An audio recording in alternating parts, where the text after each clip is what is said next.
Imagine walking into a car dealership. The salesperson greets you with a smile and casually mentions a price, $30,000. You don't believe it for a second. You know it's inflated. You know they're starting high. But here's the twist, that number has already slipped into your mind and taken a seat. When they later drop the price to $20,000, you feel like you've won. You feel smart. You feel victorious.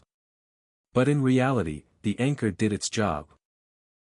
That first number burrowed into your thinking like a quiet magnet, pulling every later judgment toward itself.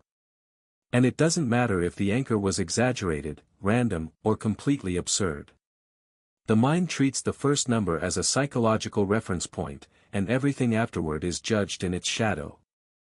This is the anchoring bias, one of the most stubborn quirks built into the human brain. It operates in two powerful ways.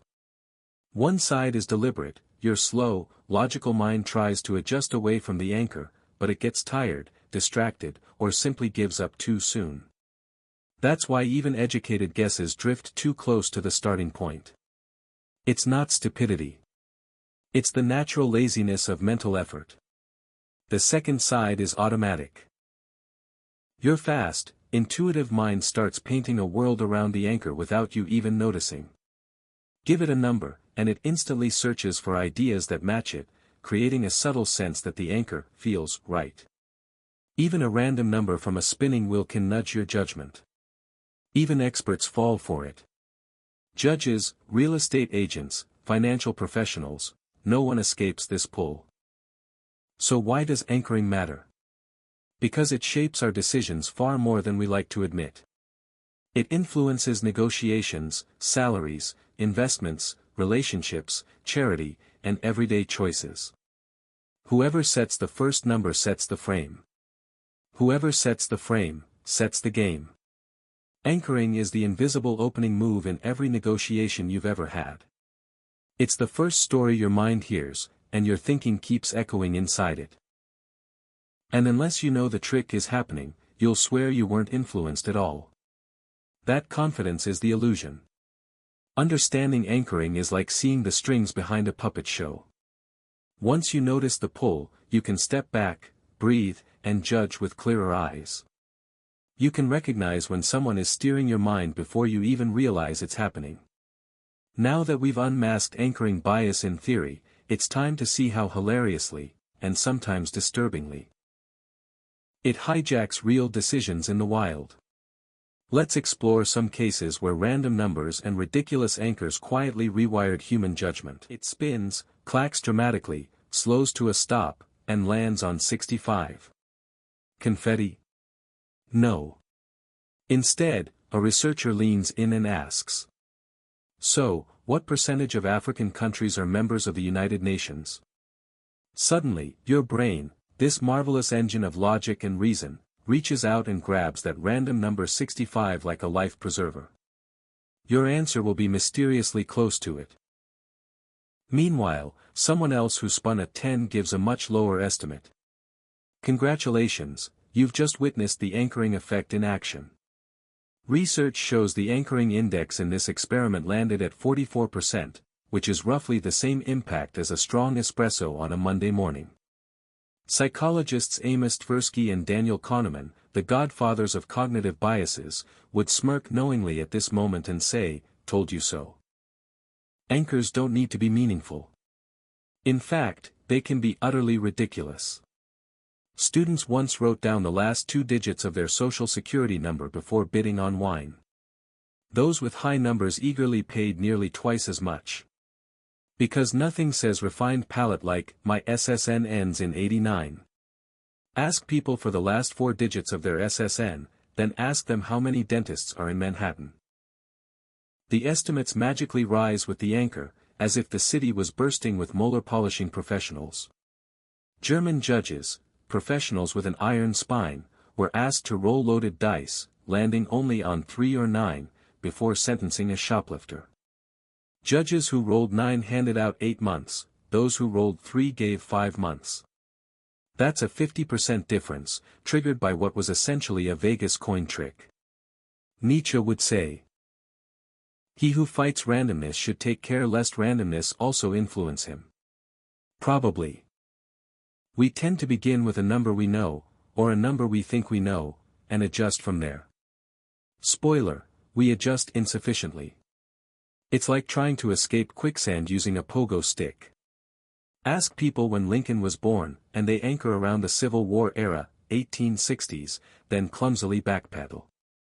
Ask about Attila the Hun's death and, why not, random telephone numbers start steering the estimate. Higher numbers produce later death years, because who needs history textbooks? Reverse the order of a multiplication problem like 8 times 7 times 6 times 1 and you'll get a much higher estimate than if you start from 1 by 2 by 3, times 8. Big anchors create big illusions. And then there's the classic redwood experiment. Ask tourists if the tallest redwood is taller or shorter than 1,200 feet, and the average answer becomes 844 feet. Anchor them with 180 feet, and the estimate crashes to 282 feet. Same tree, different mental planet. Here's where things get deliciously manipulative. Recommended retail price, RRP, is not a suggestion, it's a psychological booby trap. Real estate agents, experts, professionals, market whisperers, were anchored by fake listing prices and shifted their valuations by 41%. Expertise is no shield. A consulting boss once opened a negotiation with, "We're thinking in the range of $5 million. Whether or not the planet Mars costs less, the negotiation was forever fixed to that number. Extreme anchors are the nuclear bombs of negotiation. The $600 fake price tag makes the $400 iPhone look like an ethical miracle. People who use bolstering ranges in salary talks, e.g., I'm looking for $130, $150K, walk away with significantly higher salaries. Anchoring strikes again. Supermarkets use limit 12 per person to make you buy more soup than you could eat in a decade. Sun Tzu didn't say this, but he would have approved.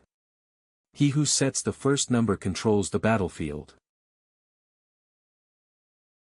Anchors influence society in ways far beyond shopping carts. Teachers anchor grades to previous performance.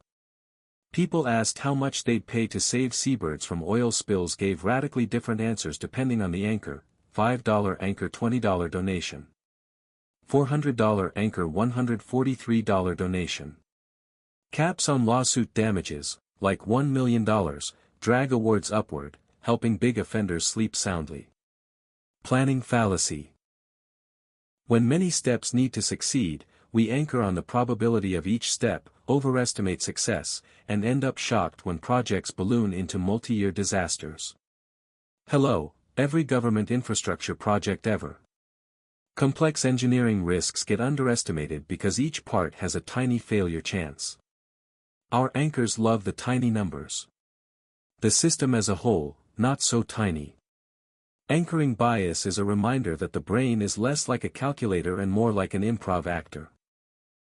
Confident, persuasive, and occasionally full of nonsense.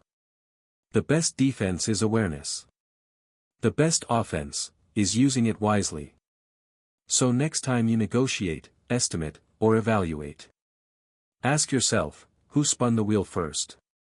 Anchoring doesn't disappear, but awareness gives you freedom. And freedom, in a world full of subtle psychological traps, is power.